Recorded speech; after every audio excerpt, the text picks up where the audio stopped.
നമസ്തേ. പല ആളുകളും പല വീഡിയോകളുടെ കമൻറ്റിലൂടെയൊക്കെ പറയുന്നത് കേട്ടിട്ടുണ്ട്. എനിക്ക് നെറ്റിയുടെ നടുഭാഗത്തായിട്ട് ഒരു പ്രത്യേക രീതിയിലുള്ള ഫീലിംഗ് ഉണ്ടാവുകയാണ്, ഒരു വൈബ്രേഷൻ ഉണ്ടാവുകയാണ്, അല്ലെങ്കിൽ ഒരു പ്രത്യേക രീതിയിലുള്ള ഒരു സെൻസേഷൻ അവിടെ ഉണ്ടാവുകയാണ്. അതുപോലെ തന്നെ ധ്യാനം ചെയ്യുന്ന സമയത്ത് പല രീതിയിലുള്ള കാഴ്ചകൾ കണ്ടതിനെക്കുറിച്ച് പണ്ടൊരു വീഡിയോ ചെയ്ത സമയത്ത് ഞാനതിൽ വിവരിച്ചിട്ടുണ്ടായിരുന്നു എങ്ങനെയാണ് ഈ മൂന്നാം കണ്ണിൻ്റെ അനുഭവം വ്യക്തിപരമായിട്ട് എനിക്ക് ഉണ്ടായത് എന്നുള്ളത്. അപ്പോൾ അതിന് സമാനമായിട്ടുള്ള രീതിയിൽ അവർക്കും അങ്ങനെയുള്ള അനുഭവങ്ങൾ ഉണ്ടായി എന്ന് പറയുന്ന ഒരുപാട് കമൻറ്റുകൾ ഞാൻ കാണുകയുണ്ടായി. അതെല്ലാം ഒരേപോലെയാണെന്നല്ല പറയുന്നത്, ഏകദേശം ജനറലായിട്ട് നോക്കിക്കഴിഞ്ഞാൽ അതിനൊക്കെ ഒരു സമാനത നമുക്ക് കാണാനായിട്ട് സാധിക്കും. എന്നാൽ സ്പെസിഫിക് ആയിട്ട് എടുത്തു നോക്കുന്ന സമയത്ത് ചെറിയ ചെറിയ വ്യത്യാസങ്ങളും നമുക്ക് കാണാനായിട്ട് സാധിക്കും. കാരണം ഇത് ഒരു വ്യക്തിപരമായ തികച്ചും സബ്ജക്റ്റീവായിട്ടുള്ള ഒരു എക്സ്പീരിയൻസ് ആയതുകൊണ്ട് തന്നെ. അപ്പോൾ ഈ മൂന്നാം കണ്ണ് എന്ന് പറയുന്നത് നമുക്ക് പല രീതിയിൽ മൂന്നാം കണ്ണിലേക്ക് എനർജി എത്തുന്ന സമയത്ത് നമ്മൾ താഴെയുള്ള ചക്രങ്ങളെക്കുറിച്ചൊക്കെ പറഞ്ഞിട്ടുണ്ടായിരുന്നു. എല്ലാ ചക്രങ്ങളെക്കുറിച്ച് തന്നെ പല വീഡിയോകളിലായിട്ട് വളരെ വിശദമായിട്ട് ഒരുപക്ഷെ മലയാളത്തിൽ അവൈലബിൾ അല്ലാത്ത രീതിയിൽ തന്നെ ഞാൻ വിവരിച്ചിട്ടുണ്ട് എന്നുള്ളതാണ്. അതുകൊണ്ട് തന്നെ ആ ചക്രങ്ങളെക്കുറിച്ച് ഞാൻ പറയുന്നില്ല. താഴെ ഭാഗത്തുള്ള ചക്രങ്ങളിൽ നിന്ന് എനർജി റൈസ് ചെയ്ത് നമ്മുടെ നെറ്റിയുടെ ഭാഗത്തേക്കുള്ള തേർഡ് ഐ അല്ലെങ്കിൽ മൂന്നാമത്തെ കണ്ണിലേക്ക് എത്തുമ്പോൾ ഉള്ള അതുമായിട്ട് ബന്ധപ്പെട്ട കാര്യങ്ങളെ ഇവിടെ പറയുന്നുള്ളൂ. മറ്റ് ലക്ഷണങ്ങളോ അതൊന്നും ഞാൻ മുൻപ് പറഞ്ഞതുകൊണ്ട് ഇവിടെ പറയുന്നില്ല.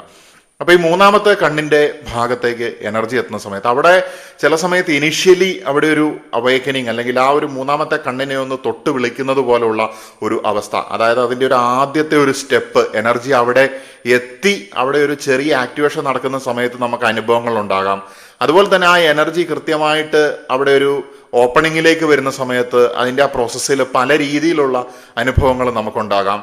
ഇത് വൺസ് ഓപ്പൺ ആയി കഴിഞ്ഞിട്ടുണ്ടെങ്കിൽ അത് നമുക്ക് മനസ്സിലാകും. എന്ന് വെച്ച് കഴിഞ്ഞാൽ വേറൊരു ഗുരുവിനോടോ വേറൊരു വ്യക്തിയോടോ പിന്നെ സംശയം ചോദിക്കേണ്ട ആവശ്യമില്ല. ഇത് ഓപ്പൺ ആയി കഴിഞ്ഞിട്ടുണ്ടെങ്കിൽ ഉറപ്പാണ് ഇറ്റ് ഈസ് തേർഡ് ഐ, അതെനിക്ക് ഓപ്പൺ ആയിട്ടുണ്ട്, എനിക്ക് എല്ലാ കാര്യങ്ങളെക്കുറിച്ചും വളരെ വിശാലമായിട്ടുള്ള ഒരു അവബോധം എനിക്ക് ലഭിക്കുന്നുണ്ട്, എനിക്കുണ്ടാകുന്നതായിട്ടുള്ള ഭൗതികമായിട്ടുള്ള സെൻസേഷൻസ് പോലെ തോന്നുന്ന കാര്യങ്ങളും അല്ലെങ്കിൽ സൈക്കോസൊമാറ്റിക് ആയിട്ടുള്ള കാര്യങ്ങളും അല്ലെങ്കിൽ ആത്മീയമാണെന്നുള്ള അവസ്ഥയിലുള്ള കാര്യങ്ങളും ഒക്കെ എനിക്ക് തന്നെ വ്യാഖ്യാനിക്കാനായിട്ട് സാധിക്കുന്നുണ്ട്. ഇപ്പോൾ ഉദാഹരണം പറഞ്ഞു കഴിഞ്ഞാൽ ഞാനൊരു സ്വപ്നം കണ്ടിട്ടുണ്ടെങ്കിൽ ആ സ്വപ്നം എന്തായിരിക്കാം, എന്തുകൊണ്ട് ഞാനത് കണ്ടു എന്നുള്ളത് എനിക്ക് വ്യാഖ്യാനിക്കാനായിട്ട് സാധിക്കുന്നുണ്ട്. ഇപ്പം നമ്മൾ നമ്മുടെ ഭൗതികമായിട്ടുള്ള കണ്ണിൻ്റെ കാഴ്ച എടുത്തു കഴിഞ്ഞിട്ടുണ്ടെങ്കിൽ പല ആളുകൾക്കും പല ലെവലിലാണ് കാഴ്ചയുള്ളത്. നമ്മൾ പ്രായം കൂടുന്തോറും ചില ആളുകൾക്ക് ചിലപ്പോൾ കാഴ്ച കുറഞ്ഞു വരും, ചിലർക്ക് 60%, 80%, ചിലർക്ക് നല്ല രീതിയിലുള്ള കാഴ്ച അങ്ങനെ വരും. അതുപോലെ തന്നെ ഈ തേടയുടെ കാര്യത്തിലും ഉണ്ട് എന്നുള്ളതാണ്. കാരണം നമ്മുടെ ഭൗതികമായിട്ടുള്ള കണ്ണിൻ്റെ അവസ്ഥകൾ ഇത്രമാത്രം കോംപ്ലിക്കേറ്റഡ് ആണെന്നുണ്ടെങ്കിൽ തീർച്ചയായിട്ടും ഈ ഭൗതികതയ്ക്ക് അപ്പുറത്തുണ്ട് എന്ന് നമ്മൾ വിശ്വസിക്കുന്നതായിട്ടുള്ള ഈ ഒരു മെറ്റഫിസിക്കൽ അല്ലെങ്കിൽ ആ ഒരു അനദർ തലത്തിലുള്ള അതിൽ എക്സിസ്റ്റ് ചെയ്യുന്നതായിട്ടുള്ള അതിൽ നമ്മൾ അനുഭവിക്കുന്നതായിട്ടുള്ള ഈ ഒരു ഊർജ സങ്കീർണതകൾ അല്ലെങ്കിൽ ഈ ഊർജത്തിൻ്റെ അവസ്ഥകൾക്ക് ഒരുപാട് സങ്കീർണമായിട്ടുള്ള കാര്യങ്ങളുണ്ട് എന്നുള്ളതാണ്. അതുകൊണ്ട് കൃത്യമായിട്ട് ഓരോരുത്തരും എന്തുകൊണ്ട് ഇത് ഡിഫറൻ്റ് ആയിട്ട് മനസ്സിലാക്കുന്നു എന്നുള്ളതിന് ഇപ്പം തന്നെ ഒരു ഇൻസൈറ്റ് ലഭിച്ചിട്ടുണ്ടായിരിക്കും എന്നുള്ളതാണ് ഈ പാതയിലൂടെ നടക്കുന്ന ആളുകളെ സംബന്ധിച്ചിടത്തോളം. ചുരുക്കി പറഞ്ഞിട്ടുണ്ടെങ്കിൽ എൻ്റെ തേർഡ് ഐ അതുപോലെ തന്നെ വേറൊരാളുടെ തേർഡ് ഐ നിങ്ങളുടെ തേർഡ് ഐ ഇതൊക്കെ പല ലെവലുകളിലാകാനുള്ള സാധ്യത വളരെ അധികമാണ്. അപ്പോൾ എന്ന് വെച്ച് കഴിഞ്ഞാൽ ചിലർക്ക് 60% ചിലർക്ക് 80% ചിലർക്ക് അതിനപ്പുറത്തേക്കുണ്ടാവും. ആ ക്ലാരിറ്റി വർദ്ധിക്കുക എന്ന് പറയുമ്പോൾ അത് അതിൻ്റെ ഒരു പീക്ക് പോയിന്റിൽ എത്തുമ്പോഴത്തേനും നമുക്ക് സഹസ്രാര ചക്രത്തിലേക്ക് ആക്സസ് കിട്ടുകയാണ്. അപ്പോൾ എന്തു തന്നെയാണെങ്കിലും ഈ തേർഡ് ഐ നല്ല രീതിയിൽ ശക്തമായിട്ട് പ്രവർത്തിക്കുന്നുണ്ടെങ്കിൽ ആ വ്യക്തിക്കുണ്ടാകുന്ന അവസ്ഥകൾ അല്ലെങ്കിൽ അനുഭവങ്ങൾ എന്തൊക്കെയാണ് എന്നുള്ളതാണ് ഇന്നത്തെ വീഡിയോയുടെ ഒരു കോർ സബ്ജക്റ്റ് എന്ന് പറയുന്നത്. ഒന്നാമതായിട്ടുള്ള കാര്യം എന്ന് പറയുന്നത് ഒരു പ്രവചനാത്മകമായിട്ടുള്ള സ്വപ്നങ്ങളാണ്. എന്നോട് പല വ്യക്തികളും പറഞ്ഞിട്ടുണ്ട് തങ്ങൾ കണ്ടതായിട്ടുള്ള സ്വപ്നങ്ങളൊന്നും തങ്ങൾക്ക് ഓർമ്മയില്ല, വളരെ അവ്യക്തമായിട്ട് വളരെ കുറച്ച് മാത്രമേ ഓർമ്മയുള്ളൂ. പക്ഷേ നമ്മിൽ പല ആളുകളും കുട്ടിക്കാലത്ത് കണ്ടതായിട്ടുള്ള വളരെ വ്യക്തതയാർന്നതായിട്ടുള്ള സ്വപ്നങ്ങൾ, അത് ചിലപ്പോൾ പോസിറ്റീവായിരിക്കും, നെഗറ്റീവായിരിക്കും, സമ്മിശ്രമായിട്ടുള്ള കാര്യങ്ങളൊക്കെ ഉള്ള സ്വപ്നങ്ങളായിരിക്കും. എത്ര കുട്ടിക്കാലത്ത് കണ്ടതാണെങ്കിലും ആ കുട്ടിക്കാലത്ത് തന്നെ ആ സ്വപ്നം നമ്മളെ നല്ല രീതിയിൽ നമ്മുടെ മനസ്സിൽ പതിഞ്ഞു. അതിനുശേഷം വർഷങ്ങൾ കഴിഞ്ഞിട്ടും നിങ്ങൾ ചിലപ്പോൾ വാർദ്ധക്യത്തിലെത്തിയിട്ട് പോലും ആ സ്വപ്നം നിങ്ങൾക്ക് വ്യക്തമായിട്ട് ഓർമ്മയുണ്ട്. ജീവിതത്തിൽ ആ സ്വപ്നവുമായിട്ട് ബന്ധപ്പെട്ടതുപോലുള്ള കാര്യങ്ങൾ നടന്നു പോയിട്ടുണ്ട്. ചിലപ്പോൾ നിങ്ങളുടെ കർമ്മത്തിലേക്ക് വെളിച്ചം വീശുന്ന ഒരു സ്വപ്നമായിരിക്കും നിങ്ങൾ കണ്ടിട്ടുണ്ടായിരിക്കുന്നത്. അല്ലെങ്കിൽ നിങ്ങൾ ജീവിതത്തിൽ ഏത് വഴിയിൽ കൂടെ എങ്ങനെ പോകണം എന്നുള്ള ഒരു ഡയറക്ഷൻ കിട്ടുന്നത് പോലുള്ള സ്വപ്നങ്ങളായിരിക്കും കണ്ടിട്ടുണ്ടായിരിക്കുന്നത്. അതായത് ആ സ്വപ്നത്തിനൊരു പ്രവചനാത്മകമായിട്ടുള്ള സ്വഭാവം, അതാണ് അതിൻ്റെ ഒന്നാമത്തെ ഒരു സവിശേഷത എന്ന് പറയുന്നത്. രണ്ടാമത് ഈ പറഞ്ഞ പോലെ വളരെയധികം ക്ലാരിറ്റി അല്ലെങ്കിൽ വ്യക്തത ഉണ്ടാകുന്നുള്ളതാണ്. അത് തീർച്ചയായിട്ടും ചില ആളുകളെ സംബന്ധിച്ച് നമ്മൾ പലപ്പോഴും വിചാരിക്കും തേർഡ് ഐ ഒക്കെ ഓപ്പൺ ചെയ്യണമെങ്കിൽ ഞാൻ ഒരുപാട് ആത്മീയമായിട്ടുള്ള എഫേർട്ടുകളിൽ കൂടെ കടന്നു പോകണം. അത് ഡിപ്പെൻസ് ഓൺ നമ്മുടെ ജന്മമാണ്. ജന്മവും കർമ്മവും വളരെ പ്രധാനപ്പെട്ട കാര്യങ്ങളാണ്. നമ്മുടെ മുൻ ജന്മത്തിനനുസരിച്ച് അല്ലെങ്കിൽ നമ്മുടെ പൂർവികരുമായിട്ട് ബന്ധപ്പെട്ട ചില കാര്യങ്ങൾക്കൊക്കെ അനുസരിച്ച് ചിലപ്പോൾ ജന്മനാ തന്നെ നമ്മുടെ തേർഡ് ഐ ശക്തമായിട്ടുള്ള രീതിയിൽ ഉണ്ടായിരിക്കാനുള്ള സാധ്യതയുണ്ട്. ചില ആളുകൾക്ക് ചെറുപ്പത്തിൽ അത്ര ശക്തിയില്ലെങ്കിലും പിന്നീട് അത് അയാളുടെ കർമ്മത്തിനനുസരിച്ചിട്ട് അയാൾ ഇവോൾവ് ചെയ്യുന്നതിനനുസരിച്ച് ശക്തിപ്പെടും. ചില ആൾക്കാരിൽ നേരെ തിരിച്ചു സംഭവിക്കാം.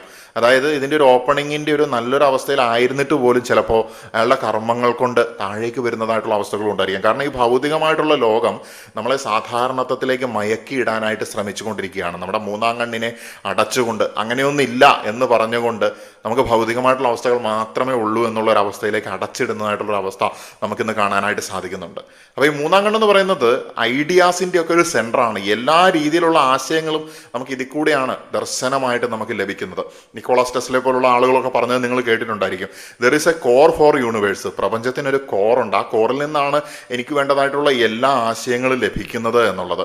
ഐഡിയലിസ്റ്റിക് ആയിട്ടുള്ള ലോകത്തെക്കുറിച്ച് അരിസ്റ്റോട്ടലിനെ പോലെ പ്ലേറ്റോ പോലുള്ള അന്നത്തെ കാലത്തെ ഗ്രീക്ക് തത്വചിന്തകരുടെ ഒക്കെ ഇടയിലോട്ട് പോയി കഴിഞ്ഞിട്ടുണ്ടെങ്കിൽ നമുക്ക് ഒരുപാട് കാര്യങ്ങൾ കാണുവാനായിട്ട് സാധിക്കും. ഐഡിയലിസ്റ്റിക് ആയിട്ടുള്ള ഒരു ലോകം ഉണ്ട് എന്നുള്ള രീതിയിൽ തന്നെ അവിടെ സമർത്ഥിക്കുന്ന നമുക്ക് കാണാം. നമ്മുടെ ഐഡിയൽ സെൽഫും നമ്മുടെ റിയൽ സെൽഫും ഉണ്ട്. നമ്മൾ എന്താകണം എന്ന് ആഗ്രഹിക്കുന്നതാണ് നമ്മുടെ ഐഡിയൽ സെൽഫ്. അപ്പൊ ആ ഐഡിയൽ സെൽഫ് എന്ന് പറയുന്നത് സംവെയർ എക്സിസ്റ്റ് ചെയ്യുന്നുണ്ട് എന്നുള്ളത് ആ ഒരു രീതിയിൽ തന്നെ നമുക്ക് വ്യാഖ്യാനിക്കാവുന്നതാണ്. നമ്മുടെ മെന്റൽ വേൾഡ് എന്ന് പറയുന്നത് വേറൊരു ഡയമെൻഷനിൽ എക്സിസ്റ്റ് ചെയ്യുന്നുണ്ട്. അപ്പൊ നമ്മൾ ഭൂതത്തെക്കുറിച്ചും ഭാവിയെക്കുറിച്ചും ചിന്തിക്കുന്നുണ്ട്.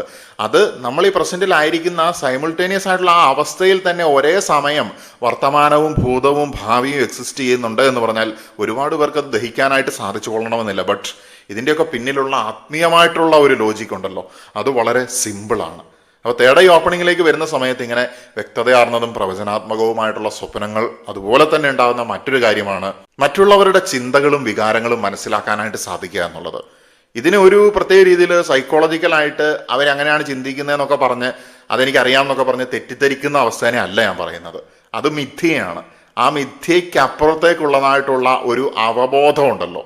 ഈ വ്യക്തി ഇങ്ങനെയുള്ള ഒരു അവസ്ഥയിൽ എന്ത് ചിന്തിക്കാം, ഇങ്ങനെയുള്ള വ്യക്തികൾ ഇങ്ങനെയുള്ള സാഹചര്യങ്ങളിൽ എന്തൊക്കെയാണ് ചെയ്യാനായിട്ട് സാധ്യതയുള്ളത്, അവരെന്ത് രീതിയിലുള്ള വികാരങ്ങളിലൂടെയാണ് കടന്നു പോകുന്നത്, ഇന്ന സാഹചര്യത്തിൽ വരുമ്പോൾ അവർക്ക് അത് എന്ത് അനുഭവമാണ് ഉണ്ടാകുന്നത്. ഇപ്പം നമ്മൾ പല കലാസൃഷ്ടികളിൽ കൂടെ ഒക്കെ കടന്നു പോകുന്നുണ്ട്. പാട്ട് കേൾക്കുന്ന ആൾക്കാരുണ്ട്, കഥകൾ കേൾക്കാറുണ്ട്, സിനിമകൾ കാണാറുണ്ട്, പല രീതിയിലുള്ള നോവലുകൾ വായിക്കാറുണ്ട്.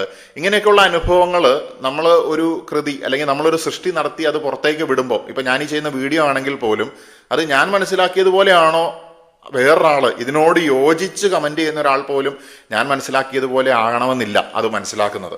അപ്പോൾ ദർ ഈസ് എ ഡിഫറൻസ് എന്നുള്ളതാണ്. പക്ഷേ ആ ഡിഫറൻസുകളെ കൂടെ നമുക്ക് കൃത്യമായിട്ട് മനസ്സിലാക്കാനായിട്ട് സാധിച്ചിട്ടുണ്ടെങ്കിൽ അവിടെ നല്ലൊരു കലാകാരൻ ജനിക്കുകയാണ്, അവിടെ നല്ലൊരു ക്രിയേറ്റർ ജനിക്കുകയാണ്, അവിടെ നല്ലൊരു സൃഷ്ടാവ് ജനിക്കുകയാണ്, അവിടെ നല്ലൊരു സയൻറ്റിസ്റ്റ് ജനിക്കുകയാണ്, അവിടെ നല്ലൊരു ടീച്ചർ ജനിക്കുകയാണ്, അവിടെ നല്ലൊരു ആർട്ടിസ്റ്റ് ജനിക്കുകയാണ്.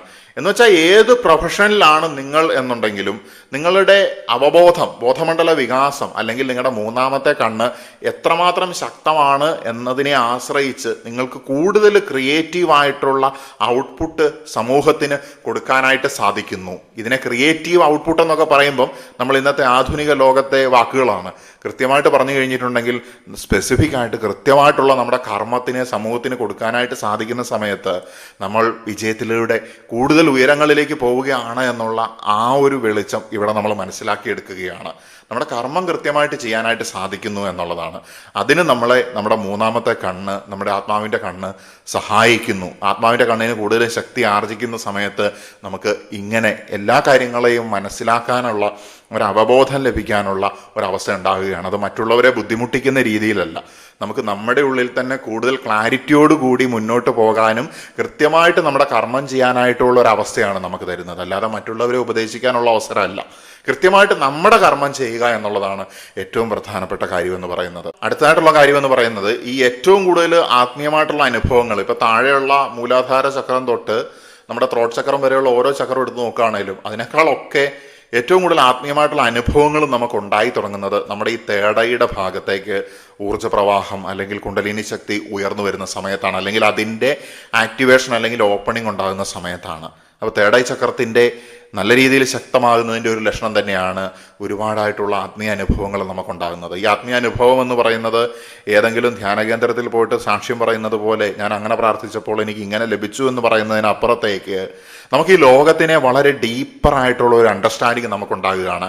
എന്താണ് ഈ ഭൂമി, എങ്ങനെയാണ് ഈ പ്രപഞ്ചത്തിൻ്റെ അവസ്ഥ, ദൈവസങ്കല്പങ്ങൾ എങ്ങനെയാണ്, എന്തുകൊണ്ട് ആളുകൾ പല രീതിയിൽ പെരുമാറുന്നു, ആളുകളുടെ അവസ്ഥകൾ എങ്ങനെയാണ്, അവർ ചിന്തിക്കുന്നത് എങ്ങനെയാണ്, ഇതൊക്കെ മനസ്സിലാകുമ്പോൾ നമുക്ക് നല്ലൊരു ഒബ്സർവറായിട്ട് മാറാനായിട്ട് സാധിക്കുകയാണ്. ഒബ്സർവേഷൻ എന്ന് പറയുമ്പോൾ തന്നെ നമുക്കറിയാം, നിരീക്ഷണം അത് നമ്മുടെ കണ്ണുമായിട്ട് വളരെ പ്രധാനപ്പെട്ടിട്ടുള്ളൊരു കാര്യമാണ്. നമ്മൾ മൂന്നാം കണ്ണുകൊണ്ട് നിരീക്ഷിക്കുന്ന സമയത്ത് ഡീപ്പറായിട്ടുള്ള അണ്ടർസ്റ്റാൻഡിങ് നമുക്കുണ്ടാവുകയാണ്. അതുകൊണ്ട് തന്നെ മൂന്നാം കണ്ണ് ശക്തമാകുന്നതിനനുസരിച്ച് നമുക്ക് പ്രകൃതിയോട് അല്ലെങ്കിൽ പ്രപഞ്ചത്തിനോട് നമ്മൾ നന്നായി അടുത്തു എന്നുള്ളൊരു ഫീലിംഗ് ഉണ്ടാവുകയാണ്. അപ്പം നമുക്ക് കൂടുതൽ പ്രകൃതിയിൽ സമയം ചെലവഴിക്കാൻ ഇഷ്ടപ്പെടുകയാണ്. ചിലപ്പോൾ വൈകുന്നേരങ്ങളിലോ അല്ലെങ്കിൽ രാത്രികാലങ്ങളിലോ ആകാശത്തിലേക്ക് നോക്കിക്കിടക്കുന്നതായിട്ടുള്ള നക്ഷത്രങ്ങളെ കാണാനും ആ ചന്ദ്രനെ കാണാനും പ്രാപഞ്ചികമായിട്ടുള്ള ആ ഒരു ഒഴുക്ക്, ആ മാറ്റത്തിനെ പുൽകാനായിട്ട് നമുക്ക് സാധിക്കുകയാണ്. നമ്മൾ നല്ലൊരു സൗന്ദര്യ ആസ്വാദകൻ അല്ലെങ്കിൽ ഒരു ആസ്വാദകയായിട്ട് മാറുകയാണ്. അപ്പം ഡീപ്പറായിട്ടുള്ള അണ്ടർസ്റ്റാൻഡിങ് ഉണ്ടാകുന്ന സമയത്താണ്. ഇപ്പം കഥകളി അതിനെക്കുറിച്ചൊന്നും അറിയത്തില്ലാത്ത ഒരാൾ പോയിരുന്ന് കണ്ടു കഴിഞ്ഞാൽ ഒന്നും മനസ്സിലായിക്കൊള്ളണമെന്നില്ല. അയാളെ സംബന്ധിച്ച് അത് വെറും ഒരു വേസ്റ്റേജ് ഓഫ് ടൈം ആയിരിക്കും. എന്നാൽ അതിനെക്കുറിച്ച് ഡീപ്പറായിട്ടുള്ള ഒരു അണ്ടർസ്റ്റാൻഡിങ് ഉള്ളൊരു വ്യക്തിയെ സംബന്ധിച്ചിടത്തോളം അയാൾ അതിൽ മുഴുകുകയും അത് ആസ്വദിക്കുകയും ചെയ്യുമെന്നുള്ളതാണ്. അതുപോലെ തന്നെയാണ് നമ്മുടെ അനുഭവങ്ങളും. നമുക്ക് ഡീപ്പറായിട്ടുള്ള അണ്ടർസ്റ്റാൻഡിങ് പ്രകൃതിയെ പ്രതി അല്ലെങ്കിൽ പ്രപഞ്ചത്തെ പ്രതി അല്ലെങ്കിൽ നമ്മെ പ്രതി മറ്റുള്ളവരുടെ അന്തരംഗങ്ങളെ പ്രതി ഒക്കെ ഉണ്ടാകുന്ന സമയത്ത് നമുക്കതിലേക്ക് മുഴുകാൻ, ലയിക്കാൻ, അതിൻ്റെ സൗന്ദര്യം, അതിൻ്റെ പാറ്റേൺ, അതിൻ്റെ രഹസ്യങ്ങളൊക്കെ കാണാനും ആസ്വദിക്കാനുമുള്ള ഒരു അവസ്ഥ നമുക്കുണ്ടാവുകയാണ്. നമ്മുടെ ചിന്തയുടെ ഫ്ലോ എന്ന് പറയുന്നത് വളരെ ഫ്രീ ആയിട്ട് ഒഴുകുന്നതായിട്ടുള്ള ഒരു അവസ്ഥ നമുക്കുണ്ടാകുകയാണ്. നമുക്ക് നല്ലതായിട്ടുള്ള സർഗാത്മകമായിട്ടുള്ള കാര്യങ്ങൾ ചെയ്യുവാനായിട്ട് സാധിക്കുകയാണ്. മറ്റുള്ളവരെ മനസ്സിലാക്കുമ്പോൾ തന്നെ അവരുടെ ആ സൗന്ദര്യാസ്വാദനത്തിനപ്പുറത്തേക്ക് എന്താണ് അവരുടെ നെഗറ്റീവായിട്ടുള്ള അവസ്ഥകൾ, പോസിറ്റീവായിട്ടുള്ള അവസ്ഥകൾ, ഇതൊക്കെ മനസ്സിലാക്കുന്നത് ഒരു പ്രധാനപ്പെട്ട കാര്യമാണ്. കാരണം ഇന്നത്തെ ലോകത്ത് നമ്മൾ നോക്കിക്കഴിഞ്ഞിട്ടുണ്ടെങ്കിൽ അറിയാം, ചെറിയ ആളുകൾ തൊട്ട് വലിയവർ വരെ ഒരുപാട് പ്രശ്നങ്ങളിൽ പോയി ചാടുകയാണ്. ആ പ്രശ്നത്തിൽ പോയി ചാടി കഴിഞ്ഞിട്ടാണ് അറിയുന്നത് ഈ ഓപ്പോസിറ്റ് നിൽക്കുന്ന വ്യക്തി ഇത്രക്കാരനായിരുന്നു അല്ലെങ്കിൽ ഇത്രക്കാരിയായിരുന്നു എന്നൊക്കെ അറിയുന്നത്. എന്നാൽ ഇതിനു മുൻപ് ഒരു അവബോധം നമുക്കുണ്ടെന്നുണ്ടെങ്കിൽ കർമ്മപരമായിട്ട് നമ്മൾ ചാടേണ്ട ഒരു പ്രശ്നം അല്ലെങ്കിൽ നമുക്ക് തീർച്ചയായിട്ടും അതിൽ നിന്ന് നമുക്ക് പ്രിവെൻറ്റീവായിട്ട് നമുക്കൊരു സേഫ് ഗാർഡ് എടുത്തുകൊണ്ട് നമുക്ക് രക്ഷപ്പെട്ട് നിൽക്കാനായിട്ട് സാധിക്കുമെന്നുള്ളതാണ്. നമ്മുടെ സമയം കളയുന്നില്ല, നമ്മുടെ ഊർജം കളയുന്നില്ല, നമുക്ക് കൃത്യമായിട്ട് അവിടെ കർമ്മം ചെയ്യാനായിട്ട് സാധിക്കുകയാണ്. ചുരുക്കി പറഞ്ഞാൽ നമുക്ക് അന്യരുടെ ഊർജത്തിനെ എളുപ്പത്തിൽ മനസ്സിലാക്കാനായിട്ട് സാധിക്കുകയാണ്. അതുപോലെ തന്നെ ചില സമയത്ത് നമുക്ക് കാര്യങ്ങൾ സംഭവിക്കുന്നതിന് മുൻപ് അത് നേരിട്ടൊരു ജ്യോത്സ്യൻ പറയുന്നത് പോലെയോ ഒരു പ്രവാചകൻ പറയുന്നത് പോലെയോ അല്ല, നമുക്കൊരു ഇൻസൈറ്റ് ലഭിക്കുകയാണ്. ഫോർ എക്സാമ്പിൾ, എൻ്റെ അയൽപ്പക്കത്തുള്ള ഒരു വ്യക്തി മരിക്കുന്ന ആ ഒരു വേളയിൽ എനിക്ക് ഒരു മരണവീട്ടിലെ ഗന്ധം അനുഭവപ്പെടുകയാണ്. അത് വേറൊരാളോട് പറഞ്ഞാൽ വിശ്വസിച്ചു കൊള്ളണമെന്നില്ല, പക്ഷെ ഞാനത് അനുഭവിച്ചു. പിന്നീടാണ് ഞാൻ അറിയുന്നത് ഒരു വ്യക്തി മരണപ്പെട്ടു എന്നുള്ള വാർത്ത. ഏതാനും സെക്കൻഡുകൾ കഴിഞ്ഞതിന് ശേഷമോ അങ്ങനെ സംഭവിച്ചു എന്നുള്ള കാര്യം. മരണം മാത്രമല്ല, പോസിറ്റീവായിട്ടുള്ള കാര്യങ്ങൾ ജീവിതത്തിൽ നടക്കുന്ന സമയത്തും അതുപോലെ തന്നെ എപ്പോഴൊക്കെയാണോ നമ്മൾ കൃത്യമായിട്ടുള്ള മുൻകരുതലുകൾ എടുക്കേണ്ടതായിട്ട് വരുന്നത്, ചില കാര്യങ്ങളിലേക്ക് പോയി ചെന്ന് ചാടാതിരിക്കുന്നത്, അപ്പോൾ അതിനു വേണ്ടിയിട്ടുള്ള കൃത്യമായിട്ടുള്ള സൂചനകളൊക്കെ നമുക്ക് പ്രവചനാത്മകമായിട്ട് അങ്ങനെയുള്ള അനുഭവങ്ങൾ നമുക്ക് ഒരുപാട് ഉണ്ടാവുകയാണ് എന്നുള്ളതാണ്. സംഭവിക്കുന്നതിന് മുൻപ് നമ്മൾ സ്വപ്നങ്ങളിലൂടെയോ അല്ലെങ്കിൽ ഇത്തരത്തിലുള്ള തോന്നലുകളിൽ കൂടെയോ ഇത്തരത്തിലുള്ള ഗട്ട് ഫീലിങ്സിലൂടെയോ അല്ലെങ്കിൽ ഇത്തരത്തിലുള്ള ഇൻഡ്യൂഷൻ അല്ലെങ്കിൽ അന്തർജ്ഞാനത്തിലൂടെയോ കാര്യങ്ങളെക്കുറിച്ചിട്ട് നമുക്കൊരു അവയർനെസ് കിട്ടുകയാണ്. കാരണം എന്താണ്, നമ്മൾ ഈ പറയുന്ന ഭൗതികമായിട്ടുള്ള ഒരു അവസ്ഥയിൽ മാത്രമല്ല ഉള്ളത്, നമ്മൾ പാരലലി സൈമിൾട്ടേനിയസ് ആയിട്ട് നമ്മൾ പല തലങ്ങളിൽ ഉണ്ട്. നമുക്ക് ഭൂതവും ഭാവിയും വർത്തമാനവും അത് തമ്മിലുള്ള ആ ഒരു അകലം എന്ന് പറയാൻ കഴിയില്ല. അത് തമ്മിലുള്ള ആ ഒരു ഡിഫറൻസിനെ നമുക്ക് എന്ത് ചെയ്യാൻ പറ്റുകയാണ്, നമ്മുടെ ഐഡിയൽ സെൽഫിനെ റിയൽ സെൽഫിനെ എന്ത് ചെയ്യാൻ പറ്റുകയാണ്, നമുക്കൊരു പോയിന്റിലേക്ക് നമുക്ക് മെർജ് ചെയ്ത് കൊണ്ടുവരാനായിട്ട് സാധിക്കുകയാണ്. അത് നമ്മൾ പൂർണ്ണമായിട്ടും നമ്മൾ ശക്തരാകുന്നതിനനുസരിച്ചിട്ട്, ആത്മീയമായിട്ട് ഉയരുന്നതിനനുസരിച്ചിട്ട് നമുക്ക് ഇങ്ങനെയുള്ള കാര്യങ്ങൾ തമ്മിലുള്ള അന്തരമൊക്കെ മാറി നമ്മൾ ഒന്നിലേക്ക് വരികയാണ്. അങ്ങനെയാണ് അവിടെയാണ് നമ്മൾ ദൈവവുമായിട്ട് പോലും നമ്മൾ ഒന്നായി എന്നുള്ള അവസ്ഥ നമുക്കുണ്ടാകുന്നത്. പല ആൾക്കാർക്കും ഇതിൻ്റെ അർത്ഥം അറിയില്ല. അവർ സെമറ്റിക് റിലീജിയൻസ് പഠിപ്പിക്കുന്നതായിട്ടുള്ള ചില കാര്യങ്ങളെ ആസ്പദമാക്കിയിട്ട് അങ്ങനെയൊക്കെ ചിന്തിച്ച് പോവുകയാണ്. പക്ഷേ വളരെ ഡീപ്പറായിട്ടുള്ളൊരു മീനിങ് നമ്മുടെ ഈ പ്രാചീന ഭാരതീയ തത്വശാസ്ത്രത്തിനുണ്ട് എന്നുള്ളതും ആത്യന്തികമായിട്ടുള്ള സത്യത്തിനോട് അത് വളരെയധികം അടുത്ത് നിൽക്കുന്നുണ്ട് എന്നുള്ളതും നമ്മൾ ഈ ഒരു അവസരത്തിൽ മനസ്സിലാക്കുകയാണ്. നിങ്ങൾക്ക് ഉള്ളിൽ അതിനുള്ള അന്തർജ്ഞാനം ഉണ്ട് എന്നുണ്ടെങ്കിൽ. അതുപോലെ തന്നെ നമ്മൾ മെഡിറ്റേഷൻ ചെയ്യാറുണ്ട്, നമ്മൾ യോഗ ചെയ്യാറുണ്ട്. പ്രത്യേകിച്ച് ഈ മെഡിറ്റേഷൻ അല്ലെങ്കിൽ ധ്യാനം പല രീതിയിൽ പല ആൾക്കാർ ചെയ്യാറുണ്ട്, പല സാഹചര്യങ്ങളിൽ ഇരുന്നുണ്ട്. എന്തു തന്നെയാണെങ്കിലും ആ ധ്യാനത്തിൻ്റെ അനുഭവങ്ങൾ നമുക്ക് കിട്ടിത്തുടങ്ങുന്ന സമയത്താണ് യഥാർത്ഥത്തിൽ.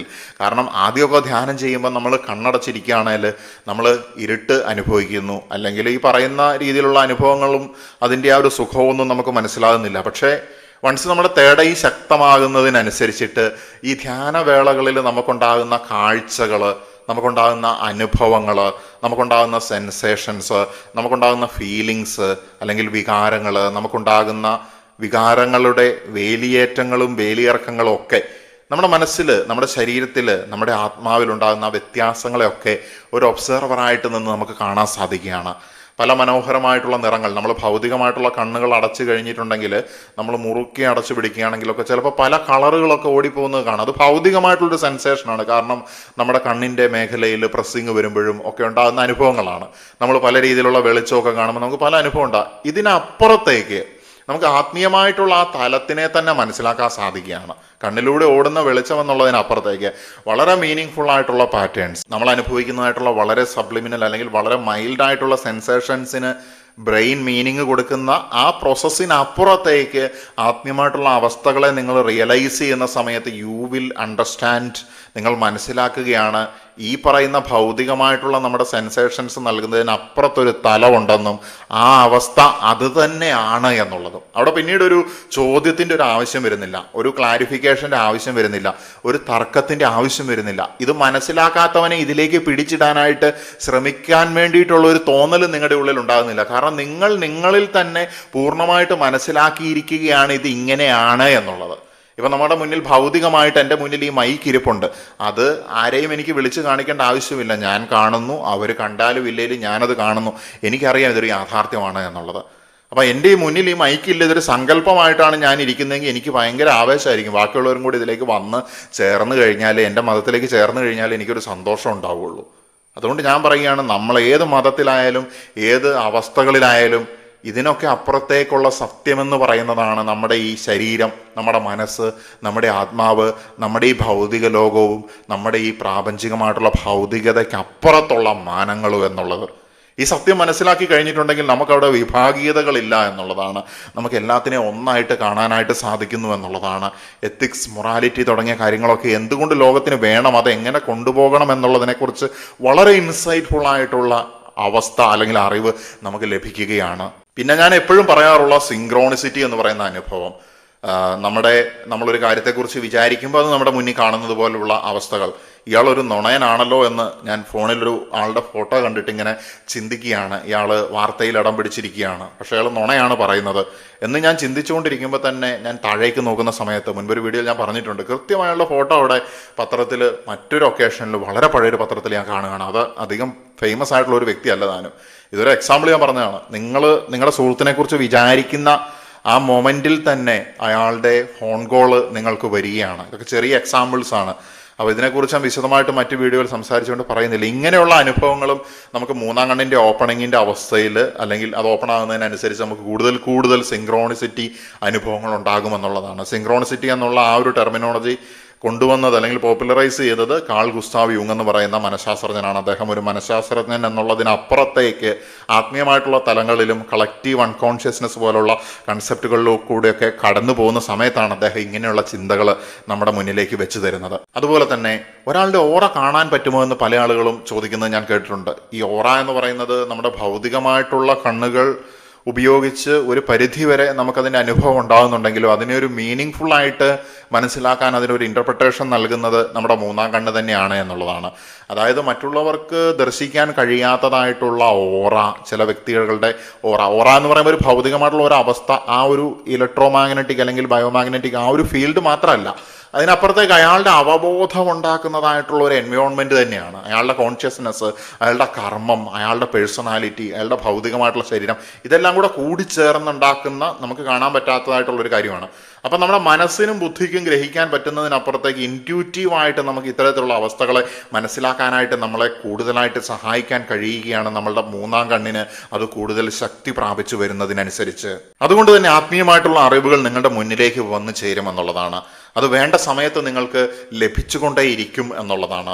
അതുകൊണ്ട് തന്നെ നമുക്ക് ശാന്തിയിലും സമാധാനത്തിലും മുന്നോട്ട് പോകാനായിട്ട് സാധിക്കുമെന്നുള്ളതാണ്. നിങ്ങൾ നല്ല ആസ്പിരേഷനുള്ള, നല്ല മോട്ടിവേഷനുള്ള വ്യക്തിയാണ് എന്നുണ്ടെങ്കിൽ നിങ്ങൾക്ക് ചെറിയ കാര്യങ്ങളല്ല, നിങ്ങളുടെ ചുറ്റിനുള്ള സമൂഹം നിങ്ങളോട് നിഷ്കർഷിക്കുന്നത് ചെറിയ കാര്യങ്ങൾ ചെയ്യാനായിട്ടാണ്, ചെറിയവനായിട്ടിരിക്കാനാണ്, അല്ലെങ്കിൽ ഒരു സാധാരണക്കാരനായിട്ട് ജീവിക്കൂ എന്ന് പറഞ്ഞുകൊണ്ടാണ് പ്രേരിപ്പിച്ചുകൊണ്ടിരിക്കുന്നത്. പക്ഷെ അതിനപ്പുറത്തേക്ക് വലുതായിട്ടുള്ള കാര്യങ്ങൾ നിങ്ങൾക്ക് ചെയ്യാനായിട്ട് സാധിക്കുമെന്നുള്ളതാണ്. മൂന്നാം കണ്ണിൻ്റെ ശക്തി പ്രാപിക്കുന്നതിന് ഒപ്പം, അല്ലെങ്കിൽ അതിൻ്റെ ശക്തി വർദ്ധിക്കുന്നതിനനുസരിച്ച് തന്നെ വലിയ വലിയ കാര്യങ്ങൾ, നല്ലതായിട്ടുള്ള കാര്യങ്ങൾ, സമൂഹത്തിനും നിങ്ങൾക്കും ചുറ്റുമുള്ളവർക്കും ഉപകാരപ്രദമാകുന്ന കാര്യങ്ങൾ, അത് ആസ്വാദനം, ഒരു കലയുടെ ആസ്വാദനം, അതിനുള്ളൊരു അവസരം കൊടുക്കുന്നത് തൊട്ട് എന്ന് വെച്ച് കഴിഞ്ഞാൽ ഞാൻ ഉദ്ദേശിച്ചത് ഈ ആർട്ടിസ്റ്റുകളെ പോലെയൊക്കെയുള്ള ആളുകൾ, അതുപോലെ തന്നെ നിങ്ങൾക്ക് വേറൊരു സാമ്പത്തികമായിട്ട് ഭൗതികമായിട്ടുള്ള സാഹചര്യങ്ങളില്ലാത്തൊരു വ്യക്തിക്ക് അത് എത്തിച്ചു കൊടുക്കാൻ സാധിക്കുന്നുണ്ടെങ്കിൽ നിങ്ങൾക്ക് പണം വേണം. ആ പണം ലഭിക്കണമെങ്കിൽ നിങ്ങൾ ക്രിയേറ്റീവായിട്ട് എന്തൊക്കെയോ ചെയ്തിട്ടുണ്ടായിരിക്കണം. ന്യായമായ വഴിയിലൂടെയാണ് അത് ലഭിക്കേണ്ടത് എന്നുണ്ടെങ്കിൽ. അപ്പോൾ അങ്ങനെയുള്ള കാര്യങ്ങളൊക്കെ നിങ്ങൾക്ക് കൂടുതൽ മികച്ചതായിട്ട് ചെയ്യാനായിട്ട് സാധിക്കുന്നു. നിങ്ങൾക്കും ശാന്തിയും സമാധാനം കണ്ടെത്താൻ സാധിക്കുന്നതിനോടൊപ്പം തന്നെ മറ്റുള്ളവരിലേക്കും അത് ഷെയർ ചെയ്യാനായിട്ട്, അത് സ്പ്രെഡ് ചെയ്യാനായിട്ട് നമ്മളെ സഹായിക്കുകയാണ് നമ്മുടെ ഈ മൂന്നാം കണ്ണിൻ്റെ ശക്തി കൂടുന്നതിനനുസരിച്ച്. ഇങ്ങനെ ചെയ്യുമ്പോൾ മാത്രമല്ല, തീർച്ചയായിട്ടും ഉള്ളിൽ നിന്നുള്ള ആന്തരികമായിട്ടുള്ള ശക്തിയുടെ അല്ലെങ്കിൽ ആ ഒരു ഊർജത്തിൻ്റെ അവസ്ഥകൾക്കനുസരിച്ചാണ് നമുക്ക് വലിയ കാര്യങ്ങൾ പുറത്തേക്ക് ചെയ്യാനായിട്ട് സാധിക്കുന്നത്. പഴയ ആത്മീയ ബന്ധങ്ങളും ജന്മജന്മാന്തരമായിട്ടുള്ള ബന്ധങ്ങളുടെയൊക്കെ പാറ്റേൺസ് നമുക്ക് റിയലൈസ് ചെയ്യാനായിട്ട് സാധിക്കുമെന്നുള്ളതാണ് മൂന്നാം കണ്ണ് കൂടുതൽ ശക്തി പ്രാപിക്കുന്നതിനനുസരിച്ച്. എന്തുകൊണ്ട് എൻ്റെ ജീവിതത്തിൽ ഇങ്ങനെയൊരു ബന്ധം ഉണ്ടായി, എന്തുകൊണ്ട് എൻ്റെ ജീവിതത്തിൽ ഇങ്ങനെയൊരു ബന്ധം വിജയകരമായിട്ട് മുന്നോട്ട് പോകുന്നു, എന്തുകൊണ്ട് ഇങ്ങനെയൊരു ബന്ധം എൻ്റെ ജീവിതത്തിൽ പരാജയം ഉണ്ടാക്കി അല്ലെങ്കിൽ തിരിച്ചടികൾ ഉണ്ടാക്കി, ഇതിൻ്റെയൊക്കെ അർത്ഥങ്ങൾ സാധാരണ മനുഷ്യനെ എപ്പോഴും അലട്ടിക്കൊണ്ടിരിക്കുന്ന ഒരു കാര്യമാണ്. പക്ഷേ മൂന്നാം കണ്ണിന് ശക്തി പ്രാപിച്ചു കഴിഞ്ഞിട്ടുണ്ടെങ്കിൽ ഇതൊന്നും നിങ്ങൾക്കൊരു വിഷയമല്ലാതെ ആയിട്ട് മാറും. കാരണം നമ്മൾ നമ്മുടെ ഭൗതികമായിട്ടുള്ള കണ്ണുകൾ കൊണ്ടാണെങ്കിൽ നമ്മൾ എന്നും കാണുന്ന കാര്യങ്ങൾക്ക് നമുക്ക് വലിയ വിലയില്ല എന്നുള്ളതാണ്. അതുപോലെ വളരെ വിലയില്ലാത്ത സംഗതികളായിട്ട് സാധാരണ മനുഷ്യൻ്റെ മനസ്സമാധാനം കെടുത്തുന്ന, അവനെ ഡിപ്രഷനിലേക്ക് കൊണ്ടുപോകുന്ന, അവൻ്റെ ജീവിതത്തിന് ഒരുപാട് ബുദ്ധിമുട്ടിക്കുന്നതായിട്ടുള്ള കാര്യങ്ങളൊക്കെ വളരെ ലാഘവത്തോടു കൂടി ഓവർകം ചെയ്തിട്ട് നിങ്ങൾക്ക് നിങ്ങളുടെ കർമ്മത്തിൽ അതിൻ്റെ അടുത്ത ലെവലിലേക്ക് ഉയർന്നു പോകാനായിട്ട് നിങ്ങളുടെ മൂന്നാം കണ്ണ് നിങ്ങളെ സഹായിക്കുമെന്നുള്ളതാണ്. ഇത് വളരെയധികം നമ്മളെ പ്രശ്നങ്ങളിലേക്ക് ചാടുന്നതിൽ നിന്ന് സംരക്ഷിക്കുന്നു എന്നുള്ളതാണ് ഇതിൻ്റെ ഏറ്റവും പ്രധാനപ്പെട്ട ഒരു ശക്തി എന്ന് പറയുന്നത്. സാധാരണക്കാർ കാണുന്നതിനപ്പുറത്തേക്കുള്ള, അവർക്ക് കാണാൻ പറ്റാത്തതായിട്ടുള്ള സൂക്ഷ്മമായിട്ടുള്ള സൂചനകൾ, സയൻസ് നമുക്ക് മനസ്സിലാക്കാനായിട്ട് സാധിക്കും. പാറ്റേൺസ് അല്ലെങ്കിൽ സീക്രട്സ് നമുക്ക് ഡീകോഡ് ചെയ്തെടുക്കാനായിട്ട് സാധിക്കും. ഒളിഞ്ഞിരിക്കുന്നതായിട്ടുള്ള രഹസ്യങ്ങൾ മറനീക്കി പുറത്തു വരികയോ ഈസി ആയിട്ട് നമുക്കതിനെ മനസ്സിലാക്കാനായിട്ടോ സാധിക്കുകയാണ്. സാധാരണക്കാരൻ അവൻ്റെ ഭൗതികമായിട്ടുള്ള കണ്ണുകൾ കൊണ്ട് നമ്മളെ നോക്കുന്ന സമയത്ത് നമ്മുടെ മൂന്നാം കണ്ണുകൊണ്ട് അവൻ്റെ ഹൃദയങ്ങളിലേക്ക് നോക്കുവാനായിട്ട് നമുക്ക് സാധിക്കും. ഗുരുക്കൾ പല രീതിയിലുണ്ട്, മനുഷ്യന്മാർ മാത്രമല്ല, പ്രകൃതിയിലുണ്ട് നിങ്ങൾക്ക് വേണ്ട ഗൈഡൻസ് തരുന്നതായിട്ടുള്ള ഗുരുക്കന്മാർ. ഭൗതികമല്ലാത്തതായിട്ടുള്ള തലങ്ങളിലുണ്ട് നിങ്ങൾക്ക് വേണ്ട ഗൈഡൻസ് തരുന്നതായിട്ടുള്ള ഊർജങ്ങൾ അടങ്ങുന്നതായിട്ടുള്ള വ്യക്തിത്വങ്ങൾ. അതുപോലെ തന്നെ നമ്മുടെ ഉള്ളിൽ തന്നെയുള്ള ഇൻഡ്യൂഷൻ നമുക്ക് ഗൈഡൻസ് നൽകിക്കൊണ്ടിരിക്കുന്നു. അതുപോലെ തന്നെ നമ്മുടെ ശത്രു പോലും ചിലപ്പോൾ നമുക്ക് ഗൈഡൻസ് തരുന്നുണ്ട് എന്നുള്ളതാണ്. ശത്രുവിൻ്റെ പ്രവർത്തികളെയൊക്കെ അതെങ്ങനെയാണ് എനിക്ക് മികച്ചതായിട്ടുള്ളൊരു അവസരമാക്കി മാറ്റുന്നത്, എനിക്കുണ്ടായ തിരിച്ചടിയും ചിലപ്പം എനിക്ക് പ്രപഞ്ചം നൽകുന്ന ഒരു ഗൈഡൻസ് തന്നെയായിരിക്കും. ഇത് നമുക്ക് കൃത്യമായിട്ട് മനസ്സിലാക്കാനായിട്ട് നമ്മുടെ മൂന്നാം കണ്ണ് നമ്മളെ സഹായിക്കുന്നു എന്നുള്ളതാണ്. അതുകൊണ്ട് തന്നെ നമ്മുടെ ജീവിതയാത്രയും ആത്മീയ ലക്ഷ്യങ്ങളും കൂടുതൽ വ്യക്തമായി മനസ്സിലാക്കിക്കൊണ്ട് നമുക്ക് നമ്മുടെ ജീവിതം ജീവിച്ചു എന്നുള്ള ഒരു അവസ്ഥയിൽ കടന്നു പോകാനായിട്ട് സാധിക്കുന്നു എന്നുള്ളതാണ്. പല ആളുകളും ജനിച്ചതുകൊണ്ട് ജീവിക്കുന്നു, പക്ഷേ നമ്മൾ ആ ജീവിതത്തിനെ അനുഭവിച്ചുകൊണ്ട് എങ്ങനെയാണ് നമുക്ക് ഈ ലൈഫിനെ എക്സ്പീരിയൻസ് ചെയ്ത് മുന്നോട്ട് പോകാനായിട്ട് സാധിക്കും. ഒരു യാത്ര പോകുമ്പം പല തരത്തിലുള്ള യാത്രക്കാരെ നമ്മൾ കണ്ടിട്ടുണ്ട്. ചിലർ ഒരു ഒരു പ്രത്യേക രീതിയിലുള്ള ഒരു പാഴ്സൽ പോലെ യാത്ര പോയി തിരിച്ചു വരുന്ന ആൾക്കാരുണ്ട്. എന്നാൽ അതിനപ്പുറത്തേക്ക് ഈ യാത്രയിലെ ഓരോ മൊമെൻറ്റ്സും ആസ്വദിച്ചും അനുഭവിച്ചും പോകുന്ന ആൾക്കാരുണ്ട്. ചിലർക്ക് യാത്രകളിൽ നിന്നായിരിക്കും പാഠങ്ങൾ ലഭിക്കുന്നത്, ദുരിതങ്ങളിലൂടെ ആയിരിക്കും ചിലപ്പോൾ അവർ കാര്യങ്ങൾ മനസ്സിലാക്കുന്നത്. എന്തു തന്നെയാണെങ്കിലും നമുക്ക് ഇങ്ങനെ നമ്മുടെ ജീവിതയാത്രയിലൂടെ കടന്നു പോകുന്നതിനനുസരിച്ച് ജീവിതത്തിനെ ജീവിച്ചു എന്ന് നമുക്ക് പറയാനായിട്ട് സാധിക്കുകയാണ്. അല്ലെങ്കിൽ നമ്മൾ ആ അനുഭവങ്ങളിലൂടെ കടന്നു പോകുന്നത് കൊണ്ട് തന്നെ നമ്മുടെ ജീവിതം കൂടുതൽ വ്യക്തതയുള്ളതായിട്ട് മാറുകയാണ്. നമ്മുടെ ആത്മീയ യാത്ര എന്ന് പറയുന്നത് അതിൻ്റെ ലക്ഷ്യത്തിലേക്ക് കൂടുതൽ അടുക്കാനായിട്ടും സാധിക്കുകയാണ്. തീർച്ചയായിട്ടും ഭൗതികമായിട്ടുള്ള അവസ്ഥകൾ, അതുപോലെ തന്നെ യുക്തിവാദം അല്ലെങ്കിൽ യുക്തിചിന്ത, ഇനി അതിനപ്പുറത്തേക്ക് നിരീശ്വരവാദം, ഇനി സയൻറ്റിഫിക് ആയിട്ടുള്ള കാര്യങ്ങൾ, ഇതിനെല്ലാത്തിനും ഒരു ഉത്തരം കൊടുത്തുകൊണ്ടാണ് നമ്മൾ വ്യാഖ്യാനിക്കുന്നതായിട്ടുള്ള, നമ്മൾ ഡീകോഡ് ചെയ്തെടുക്കുന്നതായിട്ടുള്ള പ്രാചീന തത്വശാസ്ത്രങ്ങളിൽ അധിഷ്ഠിതമായിട്ടുള്ള അറിവുകൾ ഇവിടെ പങ്കുവെച്ചുകൊണ്ടിരിക്കുന്നത്. നിങ്ങൾക്ക് ഏത് വഴിയിൽ കൂടെ വേണമെങ്കിലും ഈ ഒരു അറിവുകളിലേക്ക് എത്തിച്ചേരാനായിട്ട് സാധിക്കും. നിങ്ങൾക്ക് വ്യാഖ്യാനിക്കാനായിട്ട് സാധിക്കും. നിങ്ങൾക്കതിൽ നിന്ന് പോയിന്റുകൾ ഉരുത്തിരിച്ചെടുക്കാനായിട്ട് സാധിക്കും. തത്വശാസ്ത്രങ്ങൾ മെനഞ്ഞെടുക്കുവാനായിട്ടും സാധിക്കും എന്ന് പറഞ്ഞുകൊണ്ട് അനന്തമായിട്ടുള്ള ഈ സാധ്യതകൾ, അതിൻ്റെ സംസാരം നമ്മൾ തുടരുക തന്നെ ചെയ്യും. അതൊരു കർമ്മമായിട്ട് കണ്ടുകൊണ്ട് നമ്മൾ മുന്നോട്ട് പോവുകയാണ്. തീർച്ചയായിട്ടും എൻ്റെ കൂടെ സഞ്ചരിച്ചു കൊണ്ടിരിക്കുന്ന, കുറച്ച് ദൂരവും കൂടുതൽ ദൂരവും സഞ്ചരിച്ചു കൊണ്ടിരിക്കുന്ന എല്ലാ ആളുകൾക്കും നല്ല രീതിയിലുള്ള വിജയം അവരുടെ മനസ്സിൻ്റെയും ആത്മാവിൻ്റെയും ശക്തി ഉപയോഗിച്ചുകൊണ്ട് നേടാനായിട്ട് സാധിക്കട്ടെ. ഈ കർമ്മം അല്ലെങ്കിൽ ഈ ജന്മത്തിലെ കർമ്മം എന്ന് പറയുന്നത് വിജയകരമായിട്ട് കൊണ്ടുപോകാനായിട്ടും സാധിക്കട്ടെ എന്ന് ആശംസിച്ചുകൊണ്ട്, എല്ലാവരും നിങ്ങളുടെ കർമ്മത്തിലൂടെ വിജയത്തിലേക്ക് എത്തട്ടെ എന്ന് ആശംസിച്ചുകൊണ്ട്, എൻ്റെ വചനങ്ങൾ ഊർജ്ജമായിട്ട് മാറിയിട്ട് അത് നിങ്ങളുടെ കർണപടങ്ങളിലൂടെ നിങ്ങളുടെ തലച്ചോറിലും മനസ്സിലും ആത്മാവിലും അതിൻ്റെതായിട്ടുള്ള രീതിയിലുള്ള പോസിറ്റീവായിട്ടുള്ള ഒരു എഫക്റ്റായിട്ട് ഭവിക്കട്ടെ ഈ ചിത്രശലഭ പ്രതിഭാസം പോലെ എന്ന് പറഞ്ഞുകൊണ്ട് തൽക്കാലത്തേക്ക് തുടരുവാൻ വേണ്ടി നിർത്തുകയാണ്. നമസ്തേ.